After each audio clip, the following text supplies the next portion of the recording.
قوم کے دل پر ابھی معصوم کلی زینب کا زخم مدھم نہ ہوا تھا کہ آسماں کی لاش نے ہلا کر رکھ دیا، لیکن اب کراچی سے ایک اور کیس سامنے آ گیا جس کے بارے میں جان کر آپ کے لیے آنسو روکنا ناممکن ہو جائے گا۔ نجی TV channel Dawn news کے پروگرام میں گفتگو کرتے ہوئے معروف کالم نگار وسعت اللہ خان نے کراچی میں حال ہی میں پیش آنے والے واقعے سے پردہ اٹھاتے ہوئے بتایا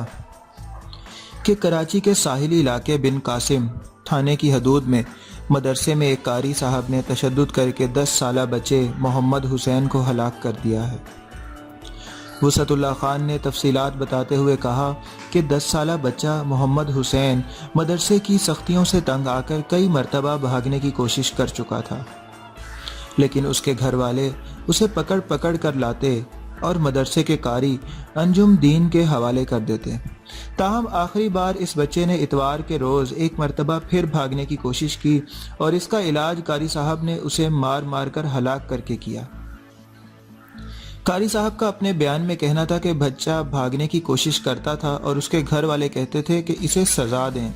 اور اتوار کو بھی ایسا ہی ہوا اور اس کے والد نے کہا اسے سزا دیں۔ جب بچے کی ہلاکت کا معاملہ منظر عام پر آیا تو اس کے والد نے قاری صاحب کے خلاف مقدمہ درج کروانے اور بچے کا پوسٹ مارٹم کروانے سے صاف انکار کرتے ہوئے موقف اختیار کیا کہ ہم قاری صاحب کو معاف کرتے ہیں، کیونکہ ہم نے بچے کو اللہ کی راہ میں دے دیا ہے اور اب